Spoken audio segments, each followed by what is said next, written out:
My name is James, and I need to tell you about the most humiliating moment of my life and how it became the most meaningful one. It was December 2024, and London was draped in its usual grey winter coat, the kind of weather that makes you want to stay indoors with a proper cup of tea. But I had somewhere important to be. Sarah's birthday party was tonight, and after 3 months of dating, I knew this was my chance to show her how much she meant to me.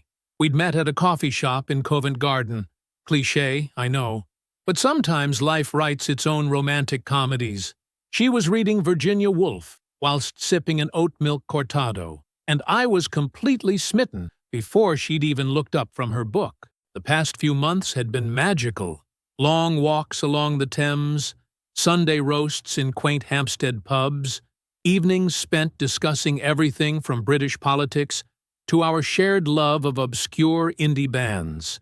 Sarah worked as a marketing executive for a tech startup in Shoreditch, brilliant and ambitious, whilst I was grinding away as a junior architect, still paying off my student loans and living in a cramped flat in Zone 3. That's where the problem began. Sarah's friends were, well, they were successful, properly successful. There was Marcus, who just bought a penthouse in Canary Wharf after his cryptocurrency venture went public. Emma owned 3 boutique fitness studios across West London. Even quiet, Tom had somehow landed a 6-figure job in investment banking before turning 25. And then there was me, James from Nottingham, still shopping at Primark and taking the night bus home because Uber was too expensive. But I had a plan. I'd spent weeks thinking about Sarah's gift, and I knew exactly what to get her. It wasn't expensive. It couldn't be, given my overdraft situation. But it was perfect. It was personal. It meant everything. The party was at Marcus's penthouse, naturally. Floor-to-ceiling windows overlooking the Thames, minimalist furniture that probably cost more than my annual rent, and a kitchen island larger than my entire living room. The guest list read like a who's who of London's young professional elite. I arrived fashionably late, clutching my carefully wrapped gift and wearing my best shirt, the navy one from Next that I'd bought for job interviews. Sarah greeted me with a kiss that tasted like champagne and expensive lipstick. "James! You made it! Come on! Everyone's been asking about you."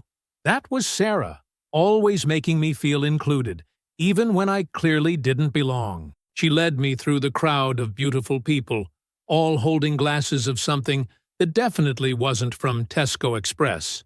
"Right, everyone. This is James, my boyfriend I've been telling you about." The introductions were a blur of firm handshakes, air kisses, and conversations about property investments and weekend trips to the Cotswolds. I nursed a bottle of Corona. Apparently, they didn't do pints here, and tried to contribute to discussions about topics I knew nothing about. Then came the moment I'd been both anticipating and dreading. Gift time. Sarah clapped her hands together, her eyes sparkling with excitement. "Right then, shall we do presents? I'm absolutely dying to see what you've all got me." Marcus went first, naturally. He presented Sarah with a small Tiffany encoder bag, the kind that makes everyone in the room inhale sharply. Inside was a delicate silver bracelet, understated but unmistakably expensive. "Marcus, you absolute darling! This is gorgeous!" Sarah squealed, immediately putting it on. Emma was next with a weekend spa retreat voucher for a luxury resort in the Cotswolds. "I know how stressed you've been with the Henderson account," she said, earning grateful hugs from Sarah.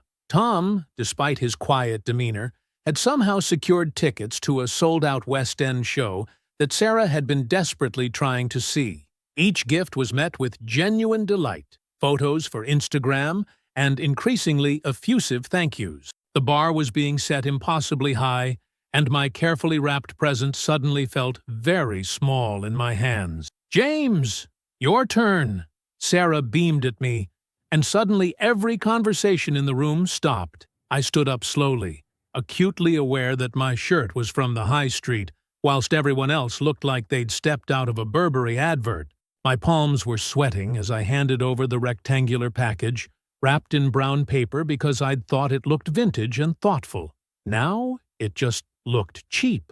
Sarah tore open the paper with the enthusiasm she'd shown for every other gift, but I caught the almost imperceptible pause when she saw what was inside. It was a book. Not just any book, a first-edition copy of Mrs Dalloway by Virginia Woolf, the same book she'd been reading when we first met.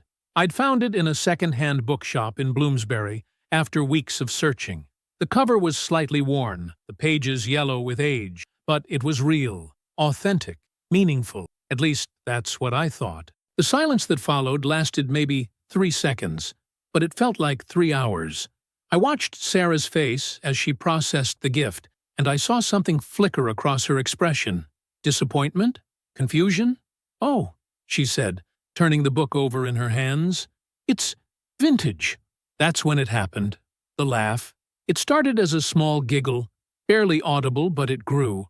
Sarah looked at the worn book, then at the collection of expensive gifts surrounding her, and she laughed. Not a polite, "oh, how thoughtful" laugh. A genuine, uncontrolled laugh. "I'm sorry," she gasped between giggles. "It's just, James, darling, did you get this from a charity shop?" The room erupted. Marcus choked on his champagne, barely containing his amusement. Emma bit her lip, but couldn't hide her smirk. Even quiet, Tom looked like he was struggling not to laugh. "Look at the state of it," Sarah continued, holding up the book like evidence in a court case. "The pages are practically falling out. James, you absolute muppet. I can buy this on Amazon for £3." My face burned with shame. Every eye in the room was on me, and I could feel their judgment like a physical weight. The beautiful, successful people with their beautiful, successful gifts, watching the poor boyfriend who'd clearly tried his best, but fallen spectacularly short. But what they didn't know, what Sarah didn't know, was why I'd chosen that specific book. They didn't know about the hours I'd spent searching for it, or what it truly represented.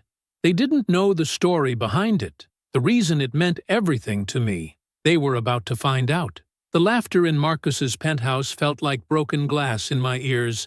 I stood there, holding my Corona like a shield, watching Sarah wipe tears from her eyes as she continued to giggle at my gift. The worn copy of Mrs Dalloway sat on the glass coffee table, looking even more shabby, surrounded by Tiffany boxes and expensive vouchers. "I mean, seriously, James," Sarah was saying to Emma, who was nodding sympathetically whilst barely containing her own amusement. "Look at the spine. It's completely cracked, and the cover's all bent. Did you fish this out of a bin?" More laughter rippled through the room. I felt like I was watching this happen to someone else, like I was floating above the scene, observing my own humiliation from a safe distance. Marcus slapped me on the back with the kind of hearty gesture that rich people think passes for friendliness. "Don't worry, mate.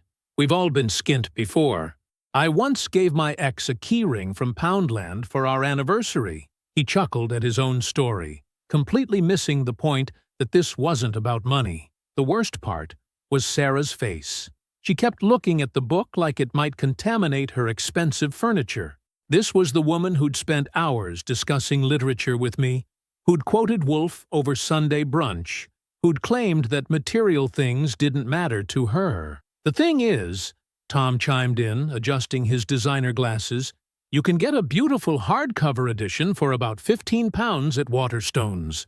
Brand new, pristine condition." "Exactly," Sarah exclaimed, as if Tom had solved a complex mathematical equation. "That's what I don't understand. James, if you were going to get me a book, which is sweet, don't get me wrong, why not get a nice one?" I opened my mouth to speak, but no words came out. How could I explain? How could I tell them about my grandmother without sounding like I was making excuses? Emma leaned forward conspiratorially. "Maybe he's saving up for something special? Like an engagement ring?" She winked at Sarah, who immediately looked uncomfortable. "God, I hope not." Sarah laughed nervously. "I mean, if this is his idea of a thoughtful gift, imagine what the ring would look like. Probably from a Christmas cracker." The group dissolved into fresh waves of laughter. I felt something die inside my chest. Not just embarrassment, but something deeper. The way Sarah was looking at me had changed. I wasn't her charming boyfriend from Nottingham anymore. I was a charity case, someone to be pitied. I excused myself to the bathroom, navigating through Marcus's minimalist hallway with my head down. In the mirror, I looked pale and defeated. The navy shirt that had seemed so appropriate suddenly looked cheap and poorly fitted.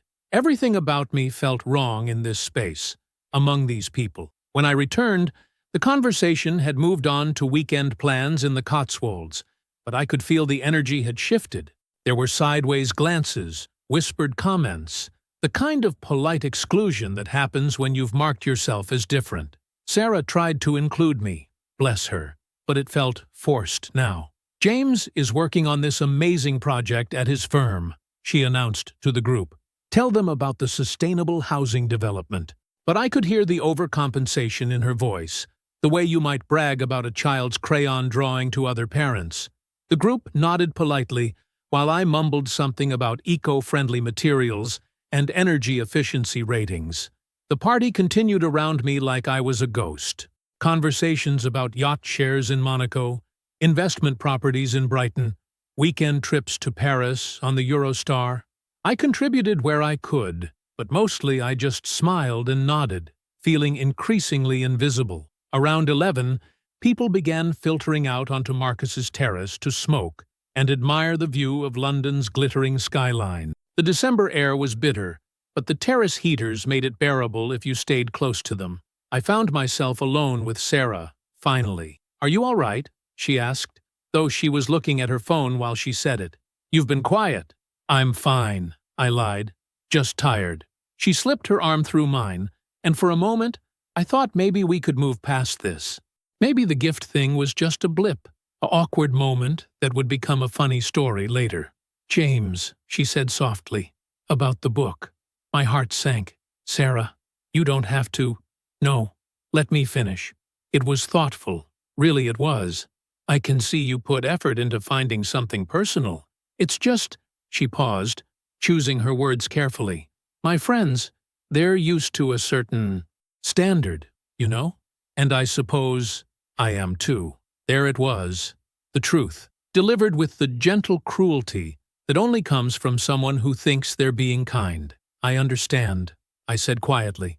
But I didn't understand. I didn't understand how the woman who'd quoted Woolf to me over coffee could dismiss a first edition of her favorite book because it wasn't shiny enough. I didn't understand how someone who claimed to value authenticity could care so much about impressing her friends. Most of all, I didn't understand how she could laugh at something so precious without even asking why I'd chosen it. We stood in comfortable silence for a while, looking out at the Thames. The London Eye turned slowly in the distance, and I remembered our second date when Sarah had insisted we ride it, even though I'd confessed I was afraid of heights. She'd held my hand the entire time, pointing out landmarks and making jokes to distract me from the height. That Sarah felt like a different person from the one standing beside me now. "I should probably head home," I said eventually. "Early start tomorrow." "Already?" She checked her phone again. "It's not even midnight. Marcus is about to break out the good champagne." Of course he was. Probably something with a name I couldn't pronounce and a price tag that would cover my monthly food budget. "I know, but the last night bus is at 12:15, and I can't really afford an Uber from Canary Wharf." Sarah's expression softened slightly. "James, you could stay over. Marcus has a spare room." The offer was kind, but I could see the pity in her eyes. Poor James. Can't even afford taxi fare home from his girlfriend's birthday party. "Thanks, but I'd rather sleep in my own bed." She kissed me goodbye, tasting like champagne and disappointment. As I waited for the lift, I could hear renewed laughter from the penthouse. Someone had probably made another joke about charity shop presents. The night bus was nearly empty. Just me, a few late shift workers, and someone who'd clearly had too much to drink in central London. I sat upstairs at the front, watching the city roll past through windows that were fogged with condensation and other people's breath. My phone buzzed with a text from Sarah. "Thank you for tonight. Sorry if the book thing was awkward. Love you XXX." I stared at the message for a long time before typing back, "Love you too." But sitting on that bus, clutching the rail as we swayed through South London, I realized something had fundamentally changed. The carefully wrapped gift sitting forgotten on Marcus's coffee table wasn't just a book. It was a test I'd failed, a barrier I couldn't cross, a reminder that love might not be enough to bridge the gap between worlds. What Sarah didn't know, what none of them knew, was that the book hadn't come from a charity shop. It hadn't been chosen carelessly or bought in desperation. It had belonged to my grandmother, the woman who'd raised me after my parents died, the woman who'd read to me every night, who'd introduced me to Virginia Woolf, who'd taught me that books weren't just objects, but vessels for memory and love. But I hadn't told them that story yet. I wasn't sure I ever would. 3 days passed before Sarah and I spoke properly again. 3 days of awkward text exchanges and forced normalcy, both of us pretending that nothing had changed at her birthday party. But something had shifted, like a crack in the foundation that you can't see but definitely feel. I threw myself into work, spending late nights at the architecture firm sketching sustainable housing designs and pretending I wasn't replaying that moment over and over in my mind. The sound of Sarah's laugh, the way Marcus had patted my back like I was a child who'd tried his best, the pity in Emma's eyes. On Thursday evening, Sarah suggested we meet for dinner at our usual spot, a small Italian place in Camden that did proper portions and didn't charge £20 for a starter. It was one of the few restaurants where I could afford to pay without checking my bank balance twice. She was already there when I arrived, looking beautiful as always in a cream cashmere jumper that probably cost more than my monthly travel card. She'd ordered a bottle of Pinot Grigio, the cheap one, I noticed, which felt like another small kindness that somehow made everything worse. "You look tired," she said as I sat down. "Busy week at work." I poured myself a generous glass of wine. "How was yours?" We made small talk about her job, the weather, anything except what we both knew we needed to discuss. The elephant in the room sat there like an uninvited guest, growing larger with each passing minute. Finally, over our main courses, Sarah set down her fork and looked at me directly. "James, we need to talk about Saturday night." My stomach nodded. "What about it?" "You know what about it. The gift situation. You've been strange ever since, and I can't work out if you're angry with me or just embarrassed." I took a large gulp of wine, buying myself time. How could I explain that I was both angry and embarrassed, but also heartbroken in a way I didn't quite understand? "I'm not angry," I said finally. "But you are embarrassed. Wouldn't you be?" Sarah's cheeks flushed slightly. "Look, I know I could have handled it better. The laughing thing, that was inappropriate. I'm sorry about that." "Are you, though?" The words came out harsher than I'd intended. "Because it seemed like you found it genuinely funny, along with all your friends. They weren't laughing at you, James. They were just surprised." "Surprised by what? That I'm poor? That I can't afford to compete with Marcus's Tiffany bracelets? That's not fair, isn't it?" I leaned forward, feeling 3 days of suppressed frustration bubbling to the surface. "Sarah, you held up that book like it was contaminated. You asked if I'd fished it out of a bin, in front of everyone." Her lips pressed into a thin line. "I said I was sorry about that." "But you're not sorry about the book itself, are you? You're sorry about how you reacted to it publicly. If I'd given it to you privately, you still would have been disappointed." Sarah opened her mouth to deny it, then closed it again. We both knew I was right. "The thing is," she said carefully, "it's not about the money, James. It's about thoughtfulness. If you were going to get me a book, why not get a nice edition, something I could display on my shelf, something that shows you put thought into the presentation? You think I didn't put thought into it? I think you grabbed the first copy you could find and wrapped it in brown paper." That's when something inside me snapped, not with anger, but with a sudden, painful clarity. Sarah had been with me for 3 months. She'd met my colleagues, seen my flat, heard stories about my childhood, but she didn't know me at all. "Can I tell you something?" I said quietly. She nodded, probably expecting an apology. "That book belonged to my grandmother." Sarah's expression shifted slightly. "Your grandmother?" Her name was Rose. "She raised me after my parents died in a car crash when I was 8. I kept my voice steady, matter of fact. She lived in this tiny terraced house in Nottingham, worked double shifts at the local hospital to keep us afloat. But every single night, no matter how exhausted she was, she'd read to me before bed. Sarah had gone very still. She loved Virginia Woolf, said she was the only writer who understood how women's minds actually worked. That copy of Mrs Dalloway was the first proper novel she ever read to me. I was 9 years old, didn't understand half of it, but I loved listening to her voice. I took another sip of wine, remembering. When I got older, we'd discuss the books together. She'd make us cups of tea, proper tea, none of this fancy stuff, and we'd sit in her front room arguing about whether Clarissa Dalloway was brave or cowardly. Gran always said she was both, like most people. Sarah's wine glass was suspended halfway to her lips. She died 2 years ago. Pancreatic cancer. Very quick, very brutal. I was with her at the end, holding her hand in this depressing hospital room that smelled like disinfectant and despair. I had to pause for a moment, gathering myself. The day before she died, she was barely conscious, but she managed to whisper to me, "James, make sure someone loves books the way we do." It was the last coherent thing she said to me. Sarah set down her glass carefully. When I met you in that coffee shop, reading Virginia Woolf, it felt like, I don't know, like Gran was still looking out for me, like she'd somehow guided me to someone who would understand why books mattered. The restaurant continued around us. Conversations, laughter, the clink of cutlery on plates.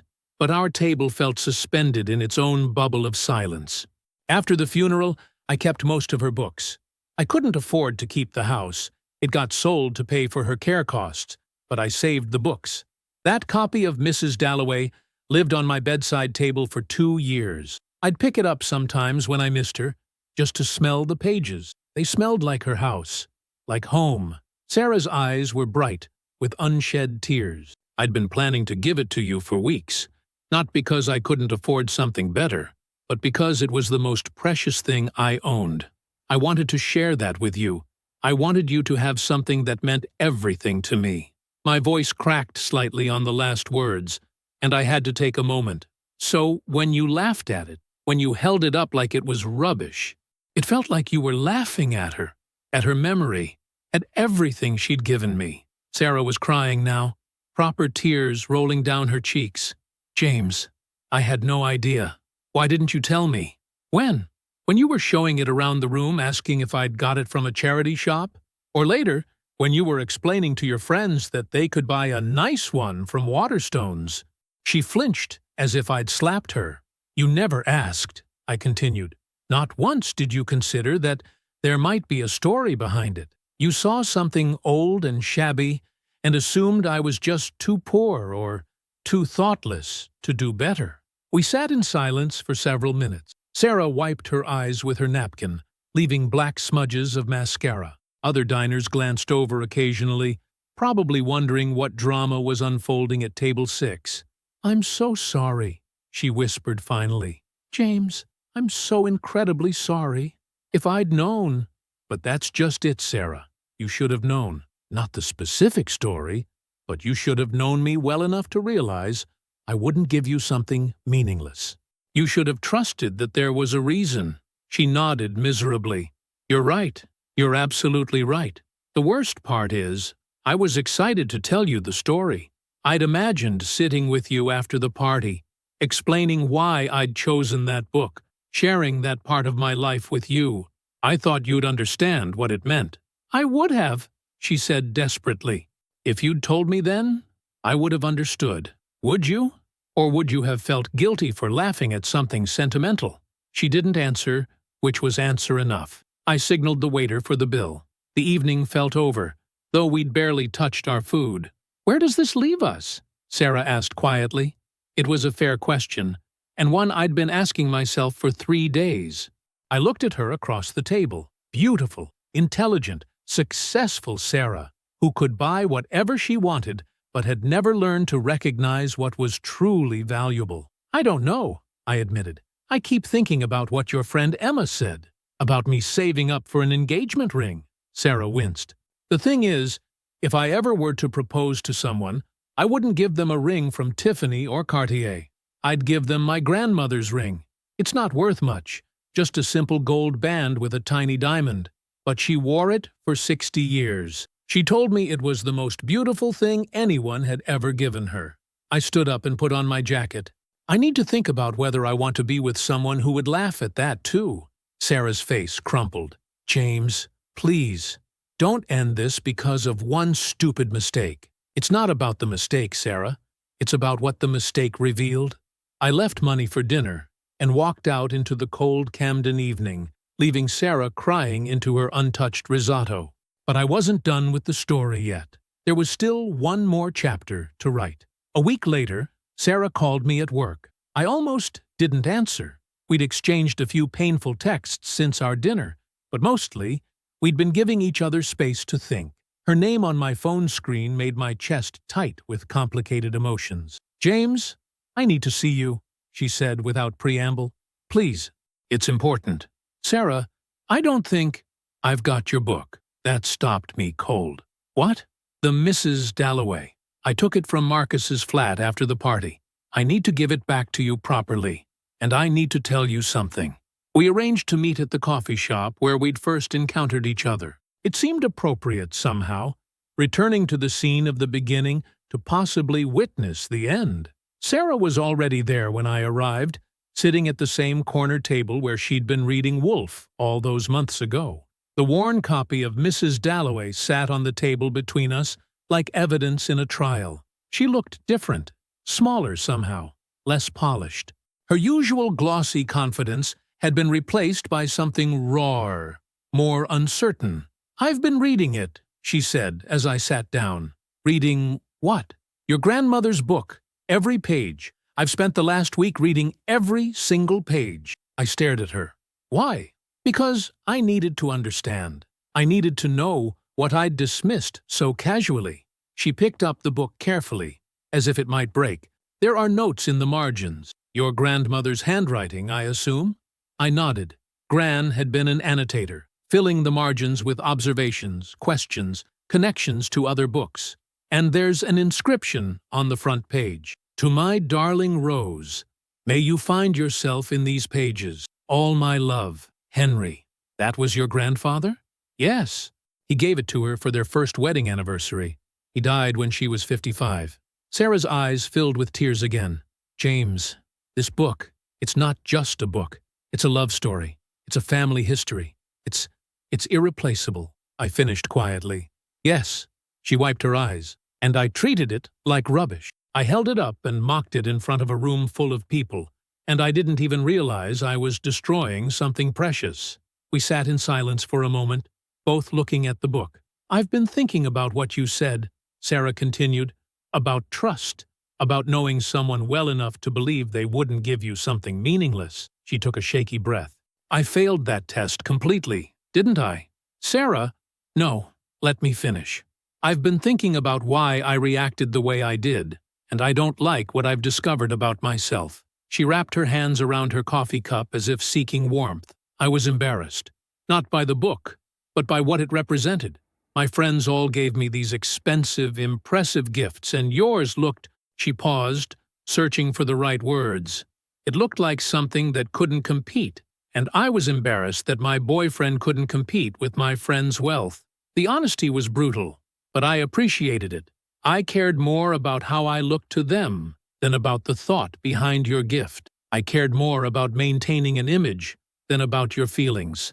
That's not the person I want to be, James. But it is the person you are, I said gently. At least, it's part of who you are. She flinched, but didn't deny it. I've been thinking too, I continued, about whether people can really change, or if we just get better at hiding the parts of ourselves we don't like. What conclusion did you come to? I don't know yet, but I know that I can't be with someone who's ashamed of me, even if it's just in moments when they think no one's looking.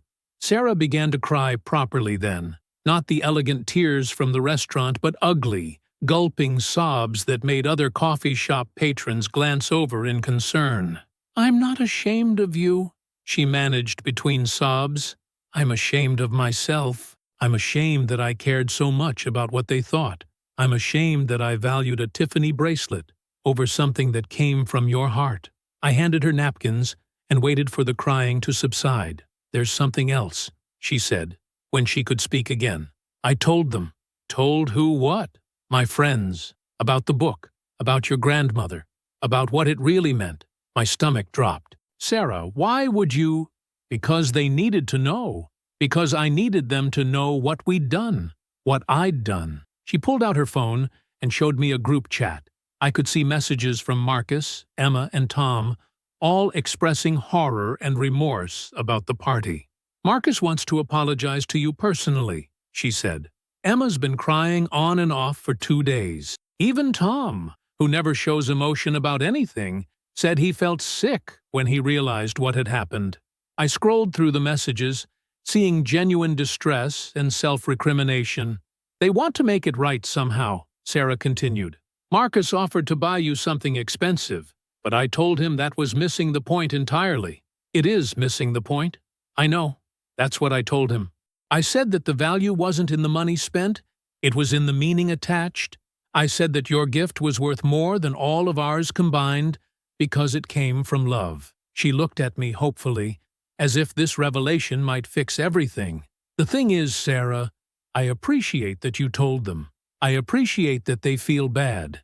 But it doesn't change what happened. It doesn't change that moment when you looked at something precious to me and laughed." Her face crumpled again. "And it doesn't change the fact that you only understood the value after I explained it to you. Real love, real understanding. It shouldn't require an explanation." We sat quietly for several minutes, the weight of our conversation settling around us like dust after an explosion. "So this is it?" Sarah asked finally. "We're over?" I looked at her. Really looked at her. The woman who'd quoted Virginia Woolf over Sunday brunch, who'd held my hand on the London Eye, who'd made me laugh until my sides hurt. But also the woman who'd cared more about appearances than feelings, who'd valued shine over substance. "I think," I said slowly, "that we want different things. You want someone who can keep up with your friend's lifestyle, someone who can afford the right restaurants, the right gifts, the right image. That's not true. And I want someone who can see the value in things that can't be bought. Someone who understands that the most precious gifts are often the ones that look shabby from the outside." Sarah was quiet for a long moment. "What if I could change?" she asked quietly. "What if I could learn to value the right things?" "You might," I admitted. "But Sarah, I shouldn't have to teach you to value thoughtfulness over expense. You shouldn't have to learn to appreciate sincerity. Those should be instincts, not lessons." She nodded miserably, understanding finally dawning in her eyes. I stood up and picked up my grandmother's book, feeling its familiar weight in my hands. The pages were still yellow, the spine still cracked, the cover still bent. But holding it again, I remembered why it mattered. Not because of what it looked like, but because of what it contained. Memories, love, connection across time. "For what it's worth," I said, "I think you're a good person, Sarah. I think you have the capacity to change, to grow, but I think you need to do that for yourself, not for me." She nodded through her tears. "And Sarah, when you do find someone who can afford to compete with Marcus's gifts, I hope they love you enough to give you something meaningful too, something that can't be bought." I left her sitting in the coffee shop where we'd met, surrounded by the ordinary magic of people reading books and falling in love over oat milk cortados. As I walked back toward the tube station, my phone buzzed with a text from an unknown number. It was Marcus. "James, I'm so sorry about the party. I feel absolutely awful. Your gift was beautiful, not because of what it looked like, but because of what it meant. I hope you can forgive us. Marcus." Then another from Emma. "I can't stop thinking about your grandmother's book. I'm so sorry we laughed. It was cruel and thoughtless. You deserved better from all of us." And finally, from Quiet, Tom. "Reading about your grandmother made me think of my own. She left me her knitting needles. They're not worth anything, but they're my most treasured possession. I should have understood. I'm sorry." I smiled as I read their messages. Perhaps people could change after all. Perhaps understanding, once it arrives, can transform how we see everything. But sometimes, understanding comes too late to save what's been broken. 6 months later, I met Anna at a library in Bloomsbury. She was volunteering at a literacy program for elderly people, reading aloud from worn paperback novels that had been donated by families clearing out their relatives' belongings. When I told her about my grandmother's book, which I did on our third date, without being asked, she cried, not from guilt or embarrassment, but from the simple recognition of love made tangible. "Can I see it?" she asked. I brought it to her flat the following weekend. She held it like it was made of glass, reading Rose's margin notes aloud, tracing Henry's inscription with her finger. "It's the most beautiful book I've ever seen," she said. And she meant it. Some people understand that the most valuable things in life are often wrapped in brown paper and yellow pages. Some people recognize love in its simplest, most authentic forms. Sarah wasn't one of those people, but perhaps she learned to be. As for me, I learned that laughter can reveal character as clearly as any test. I learned that embarrassment is temporary, but the memory of someone mocking what you hold sacred lasts forever. But mostly, I learned that my grandmother was right. The most important thing is to find someone who loves books and life the way we do. Someone who understands that the best gifts come from the heart, not the wallet. Someone who would never, ever laugh at love.